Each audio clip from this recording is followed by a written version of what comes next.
About 8 days after saying this, Jesus took Peter, John, and James and went up onto a mountain to pray.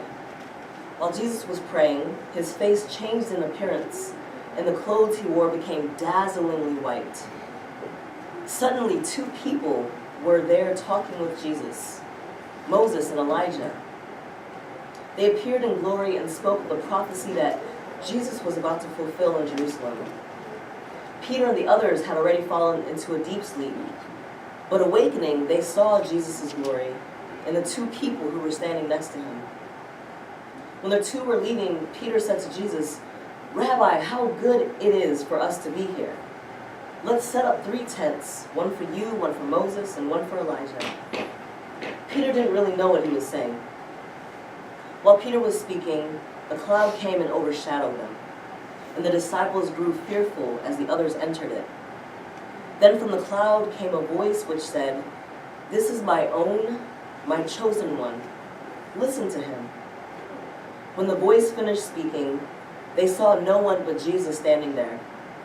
The disciples kept quiet, telling nothing of what they had seen at that time to anyone. Hear what the Spirit is saying to the church.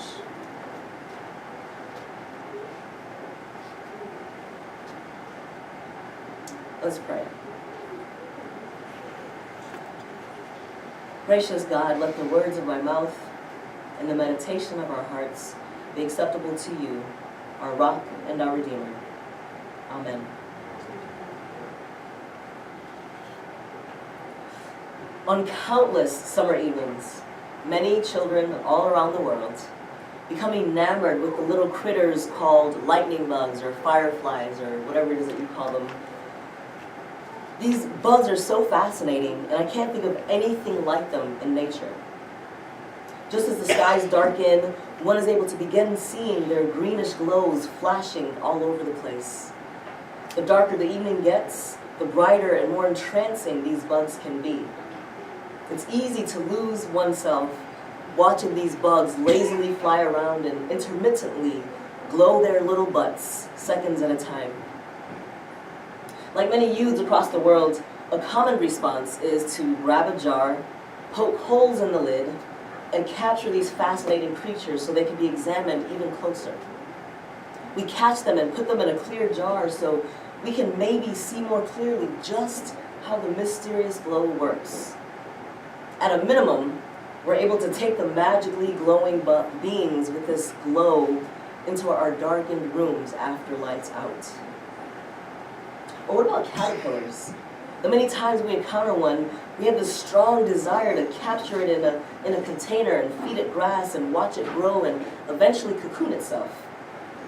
Then the curiosity of the cocoon is almost too much to bear. On the one hand, we'd love to peel it apart to examine the layers and see how it retains its form. On the other hand, we want to be watchful and await this soon-to-be emerging butterfly. We want to be lucky enough to catch it in the act of crawling out of its cocoon. We just can't help it. As humans, when we experience wonder in the world, we want to capture it and savor it as long as possible. Sometimes we take out our cameras and snap photos of it to remind us of this moment of wonder. Sometimes we literally capture whatever it is that has snatched our attention in this wondrous way. We want to make sense of these things that stand out for us in ways that help us connect the dots in our minds. And so on this Transfiguration Sunday, this great day to pay attention to these moments of wonder that capture our attention, we can pay attention to this word, transfiguration. We don't use it commonly in our modern day English, but it's a pretty pause-worthy word. Without spiraling into my nerdy tendencies to find the etymology of words and why they came to be, quite simply, this word transfiguration has to do with the change in form or appearance, a sort of metamorphosis. And so this Transfiguration Sunday, we're invited into hearing this story of transformation. Luke tells us that Jesus goes up on this mountain with Peter, John, and James. The 4 of them are alone as they get to the top. The three disciples fall asleep, and while Jesus is praying, his face changes in appearance, and his clothes become dazzlingly white, better than Tide or Clorox or any bedazzling kit you might find on the market. And just as suddenly as Jesus shifts in his appearance, Moses and Elijah show up, just as glory-filled, and they just chatted up with Jesus as though this is a regular old day, talking about the task set before him in Jerusalem to fulfill these prophecies of old. Upon waking up, the three disciples are caught up in this glorious sight with these additional famous guests. And as they begin to leave, Peter pipes up, "Rabbi, how good it is for us to be here. Let's set up 3 tents, one for you, one for Moses, one for Elijah." And then Luke offers these narrator's notes and says, Peter didn't really know what he was saying. But as he's speaking his not knowingness, a cloud shows up and it overshadows them, and fearfulness rose within them as these guests enter the cloud. Then a voice emerges from this cloud saying, "This is my own, my chosen one. Listen to him." And just as soon as the voice stops speaking, the cloud is gone, and so are these other 2. Jesus is standing alone, and the disciples didn't tell anyone what they had just witnessed. If that doesn't elicit wonder and awe, I don't know what would. This morning, though, I want to venture a little bit and consider a different transformation or transfiguration on that same day. It's the same story, but from a different angle. Instead of putting our attention on Jesus' transfiguration, I want to direct our minds to Peter's transformation. Something happened to Peter that day, as well as a sort of internal transfiguration of his own. I think many of us can better relate to this experience that Peter had. When Peter and these others watched these events unfold on the mountain with no other witnesses but themselves, their jaws might have dropped a few inches, their eyes were probably wide with wonder and curiosity. We don't get to hear much, though, about their immediate reactions to this awe-inspiring moment of seeing these 2 religious greats in conversation with their beloved teacher. What we do get is that Peter wants to snap into action. He offers to set up 3 tents, one for Jesus, Moses, Elijah. He wants to capture this moment of greatness while it is still here, while he has the opportunity directly in front of him. Like those lightning bugs and caterpillars, he wants to continue to have access to this wonderful and awe-filled moment that came on so suddenly and perhaps only lasted a few long seconds. And before he's even done offering his services, he was interrupted suddenly by a cloud that covered them in shadows. And from that cloud, a voice spoke out, a voice that pretty much tells him to quit talking, quit moving, just listen. Peter responded like many folk would. In the face of the unknown, some of us tend to jump into action and quickly do something, anything, that'll help us snap us back to a reality that we're used to. Perhaps even to reclaim a bit of the illusion that we're in control of things. We live in a society, right, that will have us believe that we've got to always be moving. We're conditioned to believe that we have to keep on producing. But here we can see that the voice from the heavens stopped Peter in his tracks. Be still and listen. God tells him and us to just listen. Because really, how can we hear God's voice when the buzz and the noise of our various activities are so constant and loud?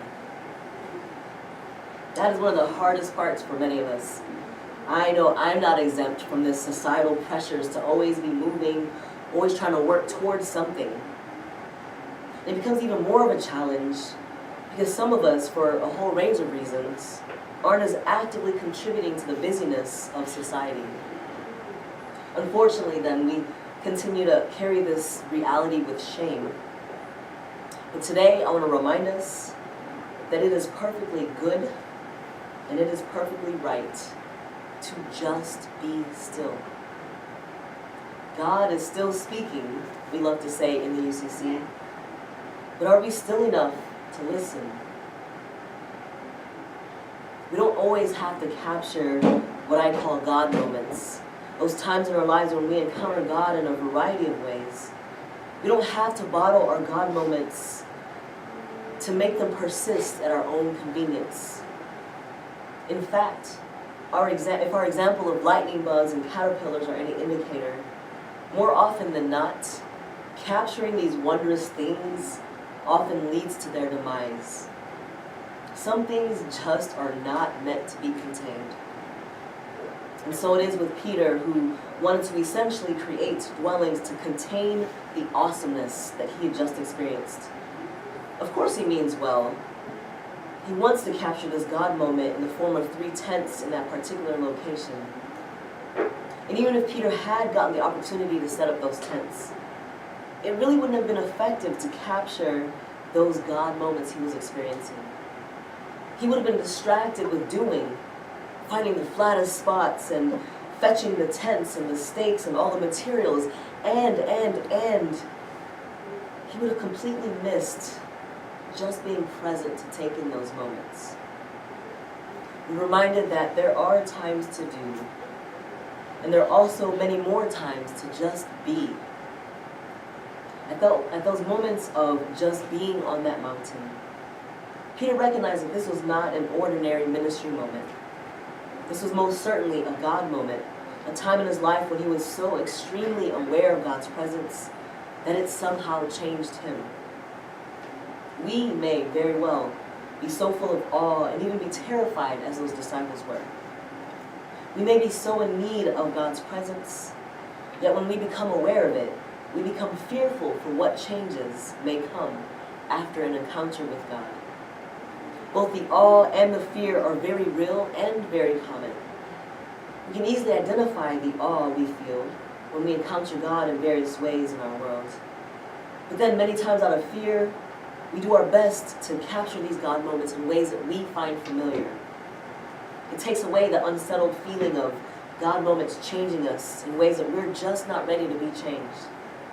And so one might think, if we capture it first, maybe we can control and maneuver how God moments affect us.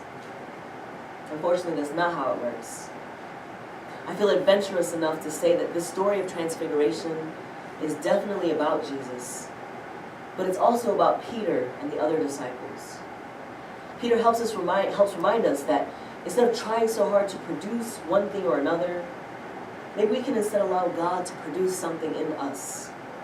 As we be still, as we listen, we can experience God and all that God is doing in the world around us and even within us. As these awe-inspiring moments disappear in the way that Moses and Elijah did for Peter, Jesus continues to be there. Jesus ushers us back into our realities and helps us not be afraid.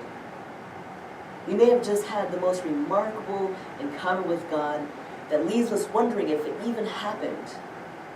But Jesus is right there, steady in his presence and care for us. We are not left alone, even when our God moments have ended.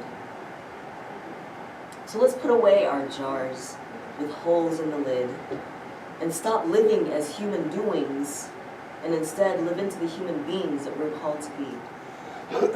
Let us open ourselves up to the various God moments, big and small, and just listen to what God is saying to us in those moments. I challenge us all in this week to take intentional time to just be still. Be in God's presence. I know we don't always have such intense moments like Peter did on that mountain, but God does reveal God's self to us.